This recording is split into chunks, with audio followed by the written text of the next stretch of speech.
Alhamdulillahi Rabbil Alamin.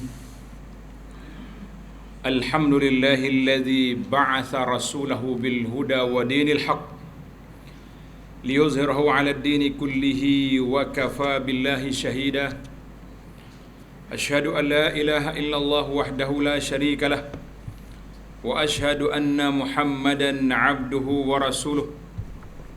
Allahumma salli wa sallim ala 'abdika wa rasulika Muhammad wa ala alihi wa sahbihi wa man sara ala nahjihi wa ihtada bihadihi wa istanna bisunnati ila yaumiddin. Amma ba'd. Yang dihormati Al-Fadhil Ustaz Siddiq, pengurusi ahli tangkuasa, imam-imam Masjid Diraja Langgar, muslimin dan muslimat para jemaah sekalian, Assalamualaikum warahmatullahi wabarakatuh. Alhamdulillah, kita panjatkan kesyukuran pada Allah Azza wa Jalla kerana pada hari ini 10 Muharram 1442 bersamaan dengan 29 hari bulan 8 2020. Istilah baru ni panggil PKPP. Ada satu tambah lagi. Jadi para jemaah sekalian, hari ini kita kira hari sejarah yang besar. Tapi cara Islam menyambut hari sejarah tak sama dengan kita ambil sambut hari sejarah. Nabi SAW bila sampai di Madinah, tuan-tuan kena ingat, ana akan beri fakta sejarah yang jelas supaya kita ingat sampai bila-bila. Kita ingat dan kita kena bagi tahu kepada siapa? Kepada anak cucu kita tarikh yang masyhur di dalam sejarah yang besar ini, iaitulah sejarah hijrah Nabi sallallahu alaihi wasallam. Dalam kitab Ar-Rahiqil Makhtum, kitab sirah yang ringkas tapi padat dia punya maklumat, Nabi kita sallallahu alaihi wasallam keluar dari rumah dia pada malam 27 Safar tahun 14 kenabian, ataupun lebih senang kita kata 27 Safar tahun 1 Hijrah, bersamaan dengan 12 ataupun 13 September tahun 622. Kita kena ingatlah tu, itu tahun bila, tarikh bila? Tarikh Nabi kita sallallahu alaihi wasallam keluar dari rumah dia menuju ke Gua Thawr. Duduk dalam gua ada 3 malam, kemudian Nabi kita keluar menuju ke Madinah. Nabi kita sampai ke Masjid Quba. Bila? Siapa dia boleh jawab, bagi hadiah lalu. Nabi sampai ke Masjid Quba pada hari Isnin 8 Rabiul Awal. Tahun berapa? Bila sebut tahu pakat tengok muka aku, tahun 1 lah. Tahun 1 Hijrah lah tu. Sebab itu kadang-kadang orang tanya, tahun pertama hijrah, apakah peristiwa yang paling besar? Pakat duk cari, tak jumpa. Tahun 2 banyak, perang Badar lagi, zakatnya dengan puasa. Tahun 1 yang paling besar, hijrah. Mudah jawapan dia. Kadang-kadang kena main cerdik jawapan tu. Nak panggil skema sangat payah. Sebab dalam kitab dia tak tulis tahun 1, dia tulis tahun 14 kenabian. Maknanya Nabi kita sampai ke Masjid Quba pada hari Isnin 8 Rabiul Awal, tahun yang pertama, bersamaan dengan 23 September tahun 622. Ada setengah ahli sirah kata 12 Rabiul Awal, tapi ahli falak bantah. Dia kata 12 Rabiul Awal pada tahun itu tidak berlaku pada hari Isnin. Tengok, ini dia panggil fakta. Pasal itulah kita orang Islam ni, dia panggil ilmu kita berfakta, mesti berpaksi di atas landasan yang jelas. Kalau kita baca dalam bab hukum, di mana kitab fiqhnya? Kalau baca hadis, di mana sandarannya? Maka para ulama telah meletakkan khilaf di sini tentang Nabi kita duduk di Quba berapa hari. Ada riwayat kata 4 hari, bermakna Nabi kita sallallahu alaihi wasallam sampai ke bandar Madinah pada 12 Rabiul Awal, hari Jumaat. Kalau orang kata Nabi masuk Madinah hari Isnin, kita kata betul. 12 Rabiul Awal betul. Tapi Hari Isnin tu sampai di Quba. Quba ni macam Madinah dah lah. 12 Rabiul Awal masuk ke masjid, tapak masjid Madinah yang ada sekarang ni. Mengikut dalam kitab Rahmatan lil Alamin, bukan Rahmatan lil baru ni, Rahmatan lil Alamin hak lama, kitab sirah. Dia kata pada hari Nabi kita sallallahu sampai di Madinah, di Quba, pada hari itu genap umur dia 53 tahun kamilan, la wakasa wala syatat, mana tak lebih pun. Tepat-tepat hari dia sampai di Quba, umur dia 53 tahun. Dan jawatan Nabi, pelantikan dia sudah 13 tahun genap. Cuma ada khilaf sikit, ada orang kata Nabi ni terima wahyu pada Rabiul Awal, ada kata pada bulan Ramadan. Yang pentingnya tahun tu tahun yang ke-13 dan umur Nabi kita sallallahu alaihi wasallam genap 53 tahun. Para jemaah sekalian, bila Nabi sampai di Quba, apa yang dia buat? Yang pertama sekali, Nabi kita membina Masjid Quba. Bina Masjid Quba yang terkenal dalam syariat Islam dengan nama La Masjidun Ussisa 'ala Taqwa min awwali yaumin ahaqqu an taquma fi. Hari yang pertama, masjid yang dibina di atas dasar takwa kepada Allah Azza wa Jalla. Masjid Nabi tak takwa, lebih-lebih lagi lah. Yang pentingnya asas pembinaan masjid itu takwa kepada Allah Azza wa Jalla. Maka Allah telah puji orang-orang Masjid Quba kerana mereka telah menyambut kedatangan Nabi sallallahu alaihi wasallam dengan begitu besar. Waktu sahabat-sahabat dengar Nabi kita sallallahu alaihi wasallam telah keluar dari Madinah, dari Mekah, ketika itu mereka tunggu Nabi di Quba. Dia tak tunggu di bandar Madinah sebab pintu masuk ni, pintu masuk ke mana? Pintu masuk Madinah tu dia akan berhenti di Quba dulu. Dia akan berhenti di Quba. Nabi sampai tengah hari. Orang-orang Islam yang tunggu Nabi dah panas, mereka berlindung. Dia duduk di balik pokok, berlindung di sebalik tempat-tempat yang teduh. Kebetulan di Quba itu rumah orang Yahudi tinggi. Orang Yahudi ni koprak jak mula lagi dia. Dia duduk di atas rumah dia, dia nampak ada orang berjalan. 2 orang atau 3 orang berjalan tengah padan tu, jalan mari daripada Mekah. Yahudi duduk perhati tengok. Dia kata ni dah, orang hak dia ni puak Arab duk tunggu ni, tu tuan dia. Yahudi lau, ya ma'syaral Arab, hadza jaddukum qad ata. Puak Arab tu, ketua yang kamu tunggu nak sampai dah. Masya Allah, pada waktu itu sahabat-sahabat yang duduk di jauh-jauh dia dengar suara Yahudi ni pakat mari dia.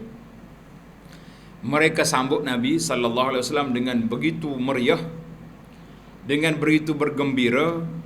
Kerana itu para ulama kata tak boleh kita kata Nabi itu pelarian. Pelarian orang tak sambut, imigrasi sambut nak atas balik ada dah. Tapi kita sambut Madinah disambut, bahkan orang Madinah berebut masing-masing nak bawa Nabi sallallahu alaihi wasallam ke rumah mereka. Ya Rasulullah halumma, wahai Rasulullah, mari ke rumah kami akan beri perlindungan, kami akan beri pertolongan sebagaimana dalam perjanjian Aqabah. Sebelumnya Nabi kita sallallahu berhijrah ke Madinah sudah ada perjanjian di sana.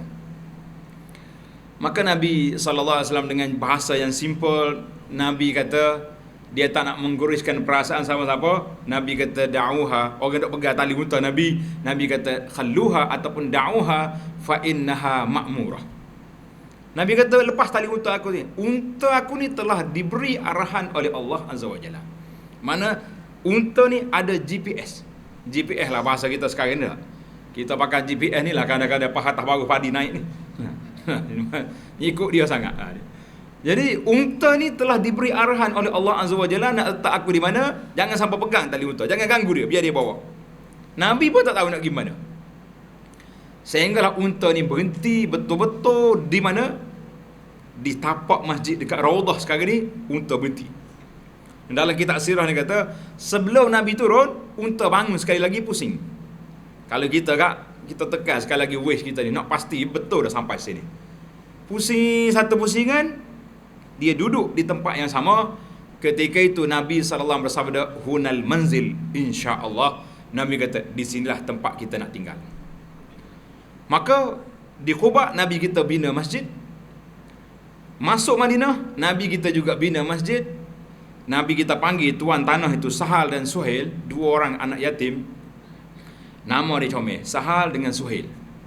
Siapa dia nak dapat anak sehari dua ni, kalau anak kembar pula cantik. Dua nama ni pakai jadi selalu. Sahal dengan Suhail. Dua-dua tu makna mudah berlaku. Bahasa kita kata mudah bahasa senekir. Comel nama, bahasa makna pun comel dah. Ni kita ni kadang-kadang cari nama pelik-pelik. Dah, nama Darwish lah apa dia. Tuan-tuan mana apa nama Darwish? Darwish nama serebeh bahasa Kelantan kata. Orang serebeh hak baju kok se tu panggil Darwish. Ni orang duk ngaji Arab tahu lah. Darwish dia panggil dah. Maksudnya orang serebeh,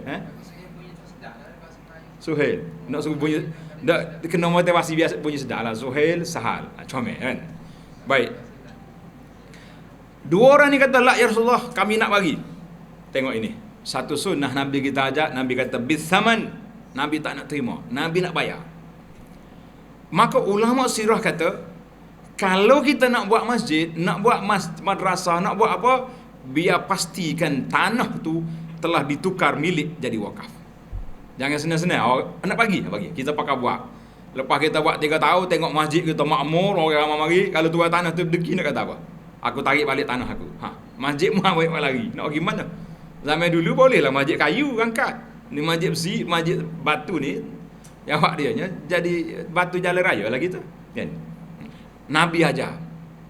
Setelah dibina masjid, maka di antara projek besar yang dilakukan oleh Nabi sallallahu alaihi wasallam di Madinah itu, dia panggil al-ikha ataupun al-muakhah bainal muhajirin wal ansar. Nabi kita mempersaudarakan di antara muhajirin dan ansar.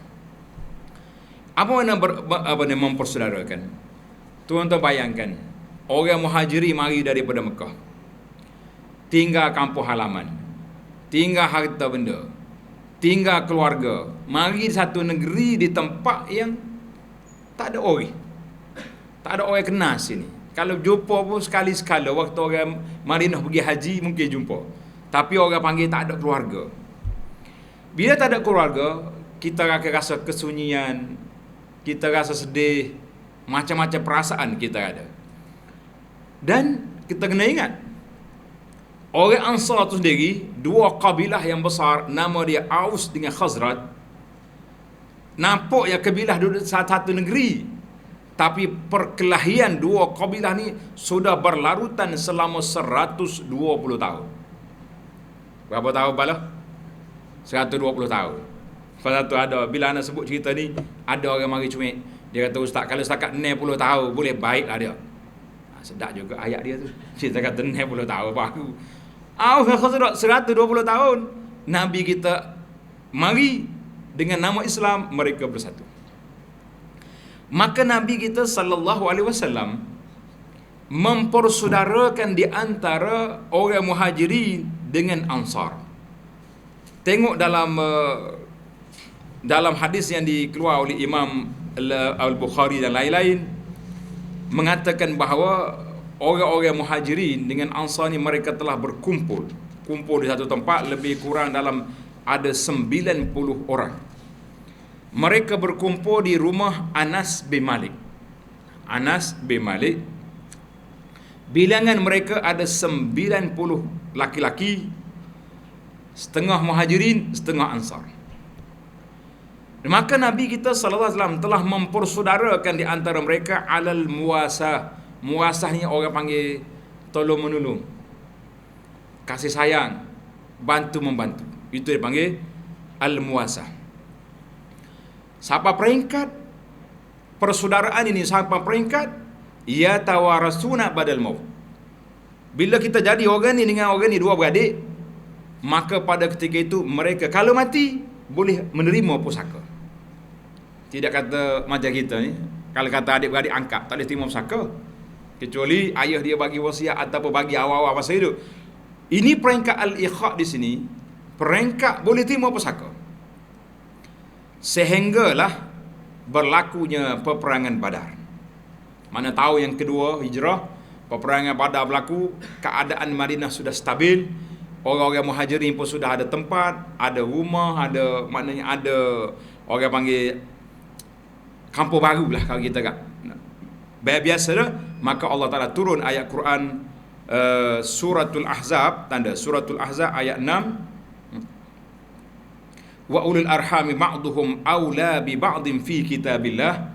Allah kata ulul arham, orang yang punya talian rahim itu lebih aula untuk menerima pusaka sebahagian mereka dengan sebahagian yang lain. Ketika itu barulah undang-undang yang diletakkan dalam al-ukhuwah al-ikha tadi dibatalkan, undang-undang pusaka, tapi dikekalkan dengan undang-undang persaudaraan. Kita tengok setakat mana persaudaraan. InsyaAllah saya ambil cerita ringkas ini, kemudian kita korek beberapa pengajaran daripada peristiwa ini. Yang pertama sekali, Allah puji orang-orang Ansar. Dalam suratul Hasyri ayat yang ke-9, tanda kalau tuan-tuan ada Quran buka. Suratul Hasyri ayat ke-9. A'udzu billahi minasyaitonir rajim. وَالَّذِينَ تَبَوَّأُوا الدَّارَ وَالْإِيمَانَ مِنْ قَبْلِهِمْ يُحِبُّونَ مَنْ هَاجَرَ إِلَيْهِمْ وَلَا يَجِدُونَ فِي صُدُورِهِمْ حَاجَةً مِّمَّا أُوتُوا وَيُؤْثِرُونَ عَلَى أَنفُسِهِمْ وَلَوْ كَانَ بِهِمْ خَصَاصَةٌ وَمَنْ يُوقَ شُحَّ نَفْسِهِ فَأُولَئِكَ هُمُ الْمُفْلِحُونَ. وَالَّذِينَ تَبَوَّأُوا الدَّارَ وَالْإِيمَانَ. Kata di Imam Ibn Jarir At-Tabari, dia kata orang-orang yang telah mengambil Madinah Nabi SAW sebagai tempat tinggal mereka. Siapa mereka itu? Orang Ansar. Orang Ansar ni orang duduk Madinah, kan? Wal iman, menjadi tempat tinggal dan tapak keimanan pada Allah Azza wa Jalla. Sebab Madinah ni dikira tapak iman. Dalam sebuah hadis Nabi kita sallallahu bersabda, innal imana la ya'zaru ilal Madinah. Iman itu bertapak di Madinah, kemudian dia keluar merata atas seluruh dunia ni. Kemudian di akhir nanti iman tu balik semula duduk bertapak di Madinah seperti hayyah, ular kembali ke sarang lubang dia. Maknanya iman tu di Madinah dia berkembang luas. Patut mungkin di akhir zaman nanti Islam itu ditindas, maka tapak iman masih lagi berada di Madinah An-Nabawiyah. Yuhibbuna man hajara ilaihim. Orang-orang Madinah ni sangat sayang, sangat suka kepada golongan yang berhijrah kepada mereka. Siapa dia berhijrah? Orang-orang Mekah. Hajaru, mereka berhijrah meninggalkan kampung halaman, meninggalkan harta benda ke Madinah. Bahkan tengok Allah Ta'ala gambar, wala yajiduna fi sudurihim hajatan mimma utu, dan mereka juga tidak berhajat. Kita beri bantuan pada orang ni semata-mata tolong. Kita nak juga kadang-kadang tak tolong orang tapi ada benda. Orang Madinah dia tolong orang Mekah, tidak ada sebarang kehendak lain, dia nak semata-mata kerana Allah Azza wa Jalla, dan bukan sakat tolong. Wa yu'thiruna ala anfusihim walau kana bihim khasasah. Mereka melebihkan orang Mekah daripada dia sendiri walaupun dia susah. Allahu Akbar. Ini dia panggil dalam bahasa kita, dia panggil al-ithar. Wa man yuqa shuhha nafsihi, siapa dia jaga sifat bakhil dalam diri dia, kita ketepikan sifat bakhil, sifat kopi, kikir ni, maka merekalah orang-orang yang memboleh kemuliaan. Para jemaah sekalian, bila mari orang-orang Ansar, mereka telah sambut orang Muhajirin dengan cara nak bagi harta. Ambillah harta aku ni, kebun saya ada sini satu, sini satu. Awak ambil satu, saya satu. Mau buat sini, aku buat sini. Allahu Akbar. Kata di para Muhajirin, la, kami tak nak kebun kamu. Kalau macam tu, mukhijah di kebun aku, kita bagi buah. Kalau macam tu boleh. Zaman kita ni jangan buat lagu ni. Terbaik nak bagi dua, jawabnya hak kita nyambil ke dia. Kata di para ulama, di manakah Hari ini sifat orang seperti ini, mereka mengatakan sifat orang seperti ini telah hilang. Apabila hilangnya sifat wa yusiruna ala anfusihim, orang yang mengutamakan orang lain sudah habis, ketika itu jangan pandai-pandai nak buat seperti mereka. Dalam kisah yang jelas, kisah ini dalam Imam Bukhari, Bukhari cerita daripada Anas. Abdurrahman bin Auf. Siapa dia kena Abdurrahman bin Auf sini? Gaji dengan nama. Siapa dia? Ya, sahabat Nabi, betul. Tapi nak darjat yang khas untuk dia. Orang kaya. Lagi sifat besar. Selalu tu imam baca atas mimbar. Khutbah yang kedua, waktu kita celik dah. Kalau kita jenera tu biasanya masuk khutbah kedua ni celik dah. Siapa dia? Abdurrahman bin Auf ni minal asyarah. 10 orang yang dijamin masuk syurga. Kita kata alhamdulillah. Dua-dua jawapan betul, tapi kita nak satu simah khasah. Abdurrahman bin Auf ni orang kaya, ahli korporat, tapi oleh kerana harta dia tinggal Mekah, dia mari Madinah tak ada harta. Itu nama dia perjuangan, sanggup tinggal harta kerana Allah Azza wa Jalla. Nabi SAW ambil Abdurrahman bin Auf, dia mempersaudarakan dengan seorang ahli korporat besar Madinah. Kita letak korporat sama korporat baru dia boleh bicara. Nah, kalau tidak ada main, orang duduk bicara bisnes, sana bisnes sini, orang ni duduk main tanah ubi, tanah jaga. Payah nak bercakap. Bila Nabi mempersaudarakan Abdurrahman bin Auf dengan Sa'ad ibn Rabi', tanda nama sahabat, Sa'ad ibn Rabi' Al-Ansari radhiyallahu anhu. Sa'ad kata, ya Abdurrahman, ya Abdurrahman, aku ni di antara orang yang banyak harta di Madinah, banyak kebun. Aku bagi kebun aku setengah, kamu mengusahakan, tinggal aku setengah. Bahkan ada riwayat kata lebih daripada tu. Dia kata saya ramai isteri. Mungkin pilih isteri saya, hak nombor 2, nombor 3, nombor 4, nak mana, aku cerai, habis ada mengkahwin. Sebab tu anak kata zaman kita ni jangan buat. Waktu tu orang afifun nafs, orang punya jiwa yang baik, tak tamak, orang yang nafsu dia terkawal. Abdurrahman kata apa? Barakallahu laka fi ahlika wa malik. Dengar ni, belajar kata-kata ni. Contohnya kalau kita pergi rumah orang bagi hadiah kita banyak. Dah lah jamu makan, lepas nak balik bui pula, ni orang panggil apa bahasa kita, sisa, bui hadiah pula. Kita doa barakallahu laka, kata barakallahu laka fi ahlika wa malika. Ingat dah? Kau ingat malam ni? Coba kata sekali, barakallahu laka fi ahlika wa malika. Kita kata Allah Ta'ala berkatlah mu ni, keluarga mu berkat, harta benda mu berkat. Sebab tengok, dia bagi tawaran pada Abdurrahman bin Auf sampai begitu besar. Abdurrahman kata, dullani ala suq, Sa'ad, tunjuk aku di mana pasar Madinah. Dia orang ahli korporat, orang cerdik. Abdurrahman pergi, tak ada apa, duduk situ, jual, dia panggil samin. Samin ni susu apa ni, minyak sapi. Minyak sapi dengan akid. Akid ni susu masam yang dia buat biskut. Sedap tu. Kalau pergi Madinah, kata nak beli akid, sedap. Kita cerita apa pasal titik air liur ni. Tidak akak. Akid. Alif qa ta. Tulis ni. Tunjuk arak nak akid. Kalau kita tunjuk dia kedai kata baru, boleh akak. Lain tak. Ini akid. Abdurrahman jual susu apa ni, minyak sapi dengan akid. Farabiha.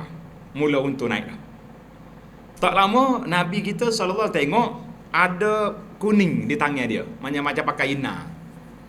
Nabi kata, "Mahyam ya Abdurrahman, apa cerita ni? Baru mari Madinah, berina dah ni, kenapa?" Abdurrahman kata, "Tazawwajtu imra'atan minal ansar." Saya kahwin dengan orang Madinah. Nabi jumpa gawe dah dia. Dia tak, bukan kata hak bini Sa'ad adalah, dia tak kacau. Hakmu barakallahu laka fi ahlika wa malik. Nabi kata, "Membagi apa ke dia?" Nabi tanya. Dia kata, "Aku bagi waznu nawatin min, ada aku bagilah berapa gram emas sebagai mas kahwin." Maka Nabi kata, "Aulim walau bisa." Buatlah kenduri walaupun seekor kambing, itu dia panggil sunnah. Kita ni tak ada seekor kambing kenduri. Seekor kambing tu bagi ustaz baru tu. Nah. Kena banyak satu dakwah panggil. Maka para jemaah sekalian, ini dia panggil contoh al-isar, dan banyak lagi lah al-isar, bagaimana para sahabat radhiyallahu anhum sampai mereka nak bagi harta, sampai mereka nak ambil suruh pilih isteri dia sanggup cerai, tetapi para sahabat radhiyallahu anhum orang yang cerdik, orang yang baik nafsu, dia tidak tamak yang orang punya. Maka kata di para ulama, Nabi kita mempersaudarakan di antara muhajirin dan ansar. Dan juga kata Al-Imam Ibn Hajar, Nabi juga mempersaudarakan di antara muhajirin, sama-sama muhajirin. Mana muhajirin yang kaya, yang kuat, yang sihat, dia ambil muhajirin yang lemah-lemah, letak sekali. Yang pentingnya, itu dia panggil agenda besar. Tuan-tuan kena ingat, dari sudut fiqh sirah, mula-mula Nabi sampai di Madinah, dia mula apa? Mula apa tadi? Bina masjid. Dia tak bina rumah dia dulu. Nabi kita menumpang di rumah Abu Ayyub Al-Ansari.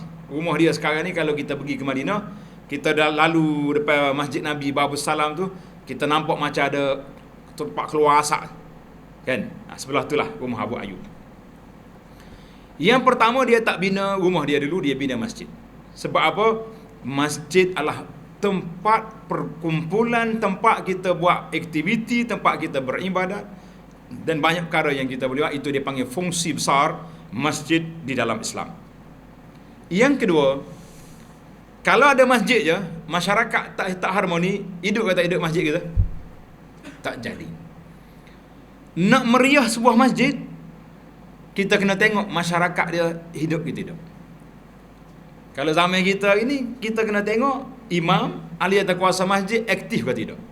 Kalau hak ni peselu, tidak masjid ni lah ni, masjid kita ni aktif dah ni. Selu belakang hak lain. Siapa mereka? Tak ada program pun ada juga masjid. Kalau tanya duit banyak, duit hari Jumaat banyak juga boleh. Lepas tu, dah lebih ada lebih lah, tabung-tabung gitu. Kita apa? Baiklah para jemaah sekalian, saya bawa kepada tuan dua kisah yang ringkas, tetapi kita nak ambil dari sudut fiqh sirah. Ada 10 faedah daripada kisah al-mu'akhah di antara muhajirin dengan ansar. Tuan-tuan tanda, yang pertama, ramai di kalangan orang-orang Mekah yang telah berhijrah ke Madinah, mereka terpaksa meninggalkan harta benda, terpaksa meninggalkan keluarga. Panjanglah kalau kita buka dalam kitab-kitab sirah. Tuan-tuan kalau nak beli kitab sirah yang paling ringkas, yang sederhana ringkas, yang ceritanya sedap, iaitulah nama dia Ar-Rahiq Al-Makhtum. Besar ni ya dia. Saya suka bawa kecil ni, mudah tak boleh poket. Orang suruh ceramah, kita buka tengok. Terutama saya dari sudut fakta, tarikh, bilangnya orang, jangan duduk goreng ikut suka orang. Dia kata ni tak tahu bila ni, pakai gomo. Jangan. Sejarah ni dia bukan cerita dongeng pak pandai yang kita boleh reka-reka. Ini dia panggil fakta sejarah. Kita ni kalau terjemahan besar jadi gini. Jadi besar ni. Besar ni pula jadi terjemahan Ar-Rahiq Al-Makhtum. Tapi jangan rasa besar lah. Rasa nak baca atau mustahak kali. Maka bila mereka rasa susah hati, bahkan Sayyidina Abu Bakar sampai sakit dia mula-mula sampai di Madinah, maka Nabi SAW nak tenangkan sahabat-sahabat ini, maka dia buat al-ikha, mempersaudarakan mereka. Dia panggil ukhuwah Islamiyah, iaitulah suatu ikatan yang cukup mantap. Ukhuwah Islamiyah itu ukhuwah yang tidak ada tolak bandingnya di antara sama-sama orang Islam, yang kita lihat beberapa contoh yang telah diberi tadi. Yang kedua, tanda Nabi SAW memulai pembinaan masyarakat Madinah dengan al-ikha, mempersaudarakan, menunjukkan bahawa nikmat ukhuwah itu nikmat yang besar. Allah Ta'ala sebut dalam surah Ali Imran ayat 103. Tuhan kata apa? وَاذْكُرُوا نِعْمَةَ اللَّهِ عَلَيْكُمْ إِذْ كُنْتُمْ أَعْدَاءً فَأَلَّفَ بَيْنَ قُلُوبِكُمْ فَأَصْبَحْتُمْ بِنِعْمَتِهِ إِخْوَانًا وَكُنْتُمْ عَلَى شَفَا حُفْرَةٍ مِنَ النَّارِ فَأَنْقَذَكُمْ مِنْهَا. Allah peringatkan orang Madinah. وَاذْكُرُوا نِعْمَةَ اللَّهِ عَلَيْكُمْ. Mu ingat nikmat Allah Ta'ala ke atas kamu ketika kamu sedang bermusuh-musuhan. Berapa lama Aus dengan Khazraj berkelahi? Berapa lama? 120 tahun. Dia pergi, lepas tu rasa ramai ada mati ni, akak darah putih, stop, berhenti dulu. Besar ni anak-anak hok kecil-kecil ni besar, jadi remaja, jadi pemuda, boleh main panah, boleh main tombak, cari kes. Kadang-kadang kes sikit sangat ya. Aus masuk dalam Khazraj, nyengenak dia budak. Nah. Oh, dia angkat bendera perang, balah pula. Mati ramai, berik pula 220 tahun. Allah kata apa? Fa'allafa baina qulubikum, dengan kedatangan Nabi sallallahu alaihi wasallam ke Madinah, Allah jinakkan hati kamu, fa asbahtum bi ni'mati ikhwana. Dengan sebab itu kamu jadi bersaudara. Wa kuntum ala syafa hufratin minan nar, kamu hampir di pinggir neraka, engkau kafir. Fa anqazakum minha, Allah Taala selamatkan kamu daripadanya. Maka kata di para ulama, nikmat yang pertama ukhuwah, nikmat yang kedua menyelamatkan mereka daripada neraka. Jadi nikmat yang pertama jalan untuk menyelamatkan yang kedua. Kita hari ni para jemaah sekalian nak selamat kita daripada api neraka, iaitulah kita kena kembalikan nikmat al-ukhuwah, kita kembalikan nikmat persaudaraan sama-sama kita. Hari ni kita sama-sama kita mantap tak mantap persaudaraan? Jawabnya kena mantap. Ingat ke tidak? Allah Ta'ala sebut dalam Al-Quran, innamal mu'minuna ikhwatun. Orang mukmin itu bersaudara. Jangan tanya bangsa apa, keturunan apa, warna apa. Asal ke dia mukmin, ikhwatun, dia ni saudara kita. Sebab itu disyariatkan haji. Haji tak ada musim, satu musim. 9 Zulhijjah, duduk mana kita? Duduk di mana? Duduk di Arafah. Orang pergi haji. Orang tak pergi haji, 9 Zulhijjah kita buat apa? Dia sikit nak jawab. Buat apa? Bawah anak. Ada juga hak kenduri anak nikah masa tu. Kata masyarakat kita ni, Masya Allah, Tabarakallah. Hak dia tahunya gaya Cina, gaya India, gaya Kristian. Hak perayaan Islam yang suruh hari-hari besar, yang suruh kita puasa, kita besarkan ni, jadi tak ingat. Ana dapat terima kad jemputan hari ni. Bila tanya kata kenapa buat hari ni, tengok kad jemputan dia tulis 10 Muharram. Kalau tak tulis tak juga. Mana dia tahu tarikh. Bila kita tegur nasihat, dia jawab, maaflah Syekh, terlepas pandang. Kata berat terlepas pandang lagu ni. Mudah lepas pandang. Sedangkan dia tulis dah tarikh 10 Muharram. Lepas tu lalai kalender, lain kali jangan tulis 10 Muharram, tulis Asyura selalu sunat. Biar tu jangan lepas pandang. Tuan-tuan kena ingat.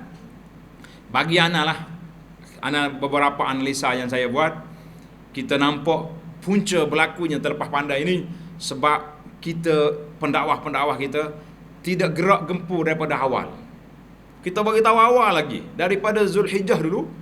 Kita waktu nak kempen puasa hari Arafah, kita kena tahu satu lagi sebulan lagi puasa hari Asyura. Kan Arafah 9 Zulhijjah, Asyura 10 Muharram, betul-betul sebulan. Tika sebulan ada satu lagi. Jadi kalau ambil tarikh awal apa sempat lagi gitu kah. Nah, pergi royak ketua email tak jadilah nikah hari ni.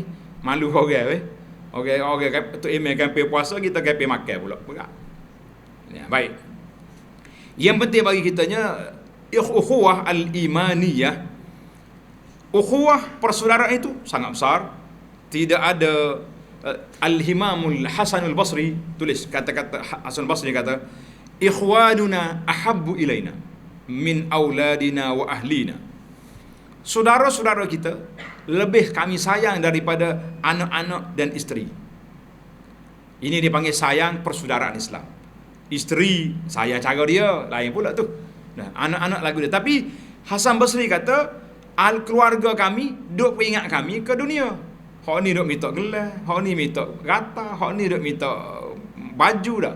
Tapi saudara-saudara kita duk memperingatkan kita ke akhirat. Masya Allah. Bila kita duduk dengan saudara-saudara kita yang kerja dia dakwah, yang kerja dia jihad, yang kerja dia bantu orang, kerja dia semua ingat kepada akhirat. Hasan Basri kata, saudara kita ahabbu ilaina, lebih kami sayang daripada keluarga, kerana keluarga peringat kita ke dunia, saudara-saudara kita memperingatkan kita kepada akhirat. Tapi kalau kita boleh dua-dua, kau comel kan. Macam cerita Abu Dahdah. Dengar cerita Abu Dahdah? Kalau lama tak dengar. Sampai tu. Abu Dahdah bila turun ayat Quran, ada satu kes waktu Abu Talha Al-Ansari. Abu Dahdah ni seorang sahabat ni miskin. Dia nak buat dinding rumah dia tu paksa kena sandar ke batang tamar.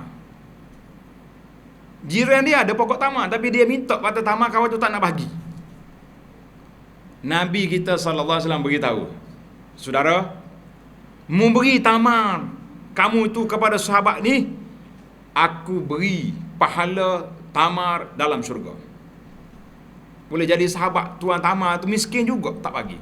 Itu sangka baik kita lah. Kalau tidak tahu kita nak kata kopi gitu mau lah. Nah. Hak ni miskin atau miskin. Bila Abu Dahdah dengar radhiyallahu anhu, senyap-senyap dia pergi. Aku nak pokok tamarmu jual dengan harga dia berapa? Kebun aku. Kebun dia 600 batang tamar dah. Kawan tu nak jual selalu sepatah pokok tamar dengan sebuah kebun. Dia pergi jumpa Nabi sallallahu alaihi wasallam, ya Rasulullah, ambil batang tamar ni saya dah beli. Mau beli dengan apa? Beli dengan kebun saya. Semata-mata kerana nak beli, Nabi kata bayaran ni pokok tamar dalam syurga. Nabi sallallahu bersabda, kan min azkin min li Abi Darda fil jannah. Nabi kata berapa banyak tandan-tandan tamar yang berbuah yang lebat dalam syurga untuk Abu Dahdah. Gembira dia. Dia balik bagi cerita ke isteri dia. Dia kata, ya isteri, ambil barang-barangmu, bawa anakmu keluar daripada kebun ni, kita hidup lain, aku jual dah kebun ni. Kalau kena kita pekor bini tu, bahasa tu, aku duduk dalam kebun ni menjual pula dah, senyap-senyap. Dia kata, menjual dengan apa? Aku jual dengan pokok tamar dalam syurga. Bini dia kata, rabihal baik ya Abu Dahdah, inilah perjualan yang paling untung. Masya Allah, hebat. Nak cari isteri lagu ni, insya Allah ada, bukan tak ada. Itu contoh. Baik, kita pergi kepada faedah yang ketiga daripada al-ikha di antara Muhajir dan Ansar. Jawabnya, Nabi kita mula dengan persaudaraan di antara Muhajir Ansar ini, menunjukkan Islam itu terbina di atas dua asas. Yang pertama, Nabi kita bina masjid untuk kita beribadat kepada Allah Azza wa Jalla. Nabi kita persaudaraan di antara saudara-saudara kita ini untuk kehidupan kita, hubungan di antara kita dengan manusia. Tak boleh hidup kita dengan Tuhan saja. Kita hidup atas dunia, kita perlu kepada orang, perlu kepada kawan, perlu kepada jiran tetangga. Maka terjadinya muakhah dengan sebab yang tersebut. Yang keempat, orang-orang Ansar, Allah Ta'ala puji dia dalam ayat yang kita baca tadi. Dia kata apa? Mubadarat, suratul mubadarah. Orang Ansar ni sangat cepat melaksanakan apa yang telah diputuskan oleh Nabi sallallahu alaihi wasallam. Cepat. Bila Nabi letak orang ni jadi saudara, adik-beradik macam darah daging selalu. Tidak kata duduk mikir tak apa kena dia ni. Buat balik rumah pun tak apa sedap lah. Sa'ad bin Rabi', Amr bin Auf, siapa mereka nak bagi harta, dan ramai lagi sahabat-sahabat yang lain, menunjukkan bahawa mereka tidak pentingkan diri, tapi mereka telah meletakkan persaudaraan itu lebih mengatasi segala perkara yang lain. Yang kelima, tujuan persaudaraan itu untuk menghilangkan rasa kesunyian, rasa terasing di kalangan para sahabat yang berhijrah daripada Mekah ke Madinah. Kita ni tak usah kata apa. Nah, waktu kita pergi ke luar negeri, mula-mula kita dihantar belajar jauh-jauh. Pasal itulah kita akan cari kawan kita dulu. Kalau tidak rasa sunyi, nak makan apa, macam-macam benda kita ada. Jadi dengan ada persaudaraan ni kita rasa tenang. Walaupun rumah kita kena ambil, kena rapah ke Quraisy. Suhaib Ar-Rumi contohnya radhiyallahu anhu, bila dia nak keluar daripada Mekah, orang Quraisy tahan dia. Mau nak pergi mana? Madinah. Tak boleh pergi. Mau mari Mekah dulu Sa'luk, tak ada apa-apa. Dia panggil Sa'luk ni maknanya orang panggil kais las pinggan. Tak ada harta. Sekarang ni kamu sudah senang. Kamu sudah ada harta. Nak bawa harta? La. Kata dia Suhaib, kalau aku tinggal harta, aku tinggal Mekah harta aku pergi. Kata orang bawa diri. Boleh. Mana agak-agak kita. Nak tinggal aku nanti dulu. Pergi jumpa Nabi Rasulullah, tangguh dulu dah. Nanti tenang-tenang kita berhijrah. Dah. Suhaib kata tak apa, aku tinggal harta aku, lepas aku pergi. Dapat visa keluar daripada Mekah, jalan. Bila sampai Nabi kita salah dengar Suhaib kena tahan macam ni harta dia, Nabi sebut Rabi al-Bai Aba Yahya. Nabi kata perjualan perniaga yang paling untung yang telah dibuat oleh Abu Yahya Suhaib Ar-Rumi, sebab dia tinggal harta dia semata-mata kerana Allah Azza wa Jalla. Jalan. Yang keenam, Nabi kita sallallahu alaihi wasallam mempersaudarakan Ansar Muhajirin dengan Ansar untuk al-muasah. Apa makna muasah ni? Muasah ni kita panggil kerjasama, pakak-pakak tolong-menolong. Tetapi orang Ansar telah menukar kepada al-musawah. Tengok bahasa Arab sedap. Muasah, mim, waw, alif. Sin, alif, ta. Muasah mana? Kerjasama tolong-menolong. Orang Ansar, kebaikan mereka telah menggunakan musawah, persamaan. Harta kita bagi dua. Mu separuh, aku separuh. Siapa begitu peringkat, dia tanazul daripada harta benda dia semata-mata nak beri kepada saudara dia yang datang daripada Makkah Al-Mukarramah. Maka kisah Sa'ad bin Rabi' dengan Amrah bin Auf ni satu kisah yang cukup besar untuk kita belajar. Tak apalah kata orang, kalau kita tak nak buat tak boleh pun, sekurang-kurang kita ada maklumat yang disebut dengan nama al-isar. Apa makna al-isar? Tanda tuan-tuan. Al-isar makna kita lebihkan orang lain, utama ke orang lain lebih pada kita sendiri. Kata di para ulama, ini di dalam bab keduniaan. Tulis itu. Kita utamakan orang lain daripada diri kita dalam bab dunia, dipuji. Contohlah kita kata orang kita duk beratur queue nak ambil makanan. Sekarang ni orang tempat kenduri dia panggil buffet. Dah beratur. Tiba-tiba mari pak cik, bawa tongkat. Pak cik mari sini. Kita beri tempat kita duduk, beratur, kita duduk di belakang. Itu dia panggil al-isar. Itu dia puji. Tapi kalau dalam ibadah, lah. Contohnya kita duduk sah depan. Tiba-tiba mari pak cik. Pak cik mari sini. Kita bagi tempat duduk kita duduk belakang. Itu tidak dipuji. Kenapa tak puji ustaz? Saya bagi utama kau orang tua. Lah. Dalam bab akhirat, masing-masing perlu kepada pahala yang banyak. Jangan tunjuk kita ni rasa banyak pahala dah. Pak cik ke depan, saya belakang. Lah. Bagi tolak. Kita kata orang hok main cak tolak ni, dia rasa dia banyak pahala dah. Pasal tu dia bagi orang duduk depan. Jangan marah ni. Kita motivasi kita malam ni. Baru ni ada satu kes. Ana kata, tuan-tuan, kita buatlah ibadat ni. Biar kita buat, kita rasa puas hati nak pergi ke kubur. Jangan duk harap kat kau orang buat kita. Ni tak apa aku mati, orang ni sedekah, orang ni sedekah, orang ni sedekah. Buat panggil majlis, upah orang sana sini. Kita kata jangan main upah-upah kat dalam bab pahala ni.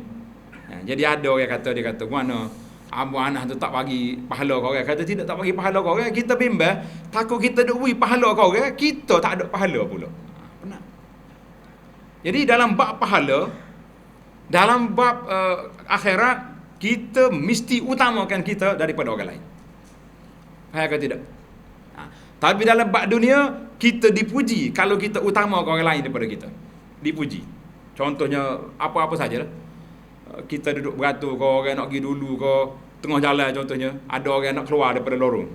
Boleh je kita berhenti kereta kita kata dipersilakan. Nah, dia pergi dulu. Ni dah pada celak mata. Dia masuk, kita happy. Akhir kali tunjuk nunggu. Tu. Anak kena sekali di sini. Mula-mula balik dulu kita tak reti. Kita saya bawa kereta arak. Arak ni jauh. Kasar-kasar dia pun, kalau kita hollow pala dia break lalu, dia bagi kita keluar. Kita terah hollow sini, dia hollow nombok mari. Kata pisau ke kawasan ni. Kata terus jaruh kita bawa kereta sinilah. Tak boleh sebut kapur mana. Kata bijak bawa kita ni. Tunjuk nombok. Allah, kita pakak piuh hollow dia kata. Bukan dia keletak lebah mana. Tak tahu bawa kereta ni gini. Arak dia bagi. Mana itu dipanggil isar. Kita tengok orang nak keluar jalan, kita bagi dulu, silakan. Kita nak pergi mana, jalan jam depan tu. Kalau kita pergi belkak juga, payah dia keluar. Masya Allah. Tuan-tuan para jemaah sekalian, kalau kita masing-masing dalam bab ini bertolak ansur al-isar, itu dipuji dalam bab keduniaan, tapi al-isabi babil akhirah, lah. kita mesti tunjuk kita nak pahala. Berapa dah kita ni? Yang ketujuh, al-mu'akhah ini merupakan suatu benih-benih persaudaraan, pembinaan masyarakat yang dibina oleh Nabi sallallahu alaihi wasallam untuk menghilangkan rasa permusuhan, rasa perbalahan. Maka kita mula dengan kerjasama.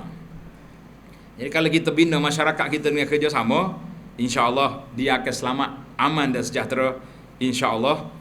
Kemudian orang-orang Muhajirin sendiri, orang-orang Ansar ni sangat-sangat mengutamakan Muhajirin walau kana bihim khasasah. Kalau mereka susah pun. Satu malam Nabi kita sallallahu alaihi wasallam ada tamu datang. Nabi tanya, "Man?" Siapa dia nak ambil tetamu Nabi buat balik rumah dia? Nabi nak balik rumah dia, tak ada makan di rumah dia. Sehingga orang tanya soalan, Nabi ni keluar zakat ke tidak? Berat juga soalan ni. Ni bukan cerita Nabi lari, pelarian ni, tidak. Dia kata Nabi ni keluar zakat ke tidak? Ada pengkaji sirah kata Nabi tak sempat keluar zakat. Sebab apa tak ada keluar zakat? Bila sampai harta, dia bagi lalu habis. Tak ada cukup haul. Tak ada nak zakat. Kita 4 kali haul, zakat tu lah juga. Tak topik-topik dah tapi. Pasal banyak. Alhamdulillah. Kok banyak tu banyaklah dah. Tak ada tunggu zakat.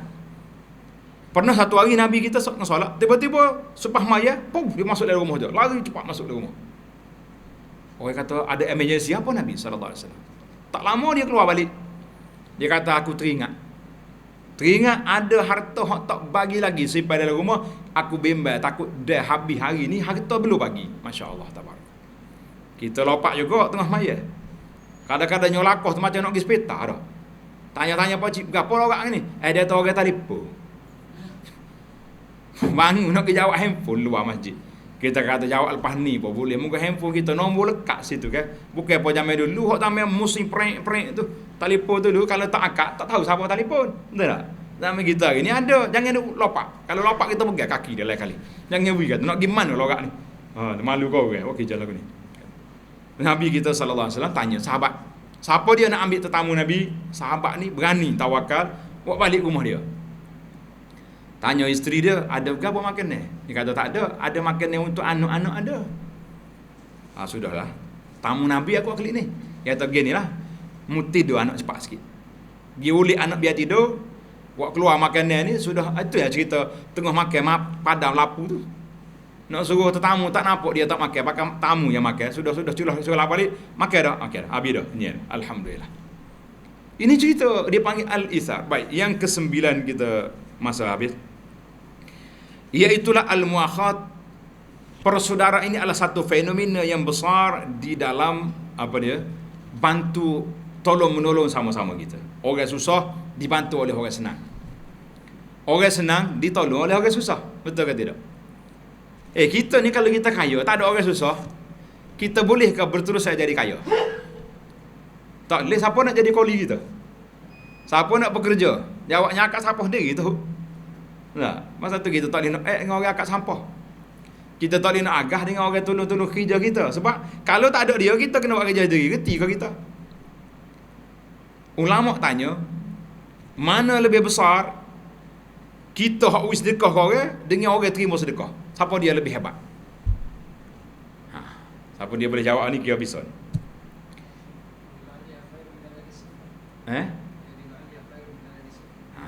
Al-yadul ulya khairu minal yadis sufla. Hak atas baik pada hak bawah. Ada jawapan lain? Hak jo beri ke hak jo terima? Pada satu dimensi sudut memang orang beri utama daripada orang terima.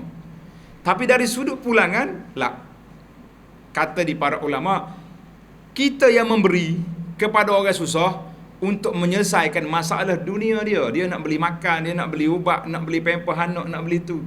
Tapi hak dia beri kepada kita untuk apa? Untuk syurga. Darajat kita dalam syurga untuk akhirat. Maknanya hak dia beri pada kita lebih besar daripada hak kita beri pada dia. Itu dimensi yang kedua. Hadis tadi betul. Ini dia panggil dari satu sudut. Baiklah. Maka yang terakhir, yang ke-10, bahawa kata di ulama sirah, dia kata persaudaraan itu telah dibatalkan. Kita kata tidak. Kata di para ulama Islam, yang batalnya di peringkat awal Nabi kita sallallahu alaihi wasallam mempersaudarakan Ansar dengan Muhajirin sampai mereka boleh pusaka. Tapi bila turun ayat Quran wa ulul arham ba'dhum aula min ba'din, ketika itu maka terbatallah pusaka, tetapi al-ukhuwah, at-ta'awun wan nusrah masih kekal. Kita kata inilah yang kita dapat kutip 10 tilka asyaratun kamilah, 10 perkara daripada projek al-hijrah yang telah dibuat oleh Nabi sallallahu alaihi wasallam. Jadi para jemaah sekalian, tajuk kita ni besar. Saya ambil satu je.